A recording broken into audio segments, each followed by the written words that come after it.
Okay, so my name is Randolph Parker, and I'm doing the extra credit for the case of Bussell versus Bishop. It happened on December 16, 1921.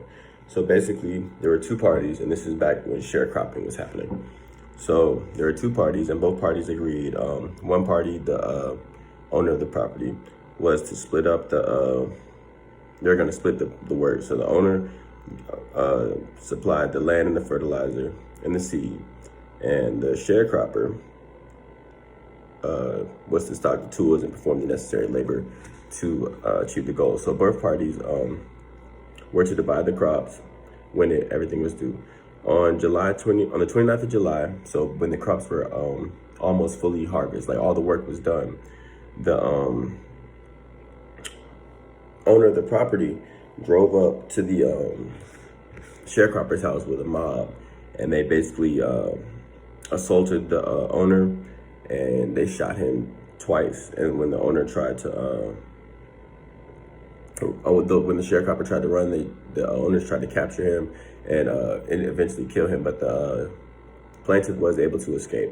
So the plaintiff ended up taking it to court, and the plaintiff requested that the court appoint him a temporary receiver because he was scared for his life to go back to the plantation to harvest the crops himself, because the plantation owner was trying to pressure the sharecropper out of his contract because he was a Negro male, and the plaintiff was the plaintiff was a Negro male, and the crop owner was a white male. And so the plaintiff was now injured as well, so he wasn't able to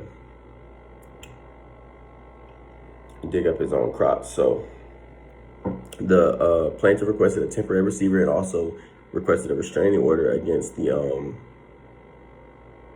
defendant. The court approved both of these. So the court approved a temporary receiver to harvest the crops for the plaintiff, and they also approved the restraining order for the plaintiff. The case was tried in the Supreme Court of Georgia, and the court found that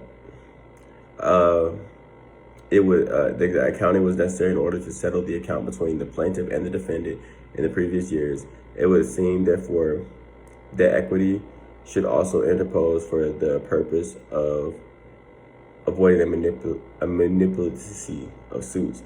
So the court basically decided that the court stepped in to settle the dispute between the two, because the owner of the property tried to physically force, using mob violence, the defendant out of the contract that he was in after the crops were fully grown.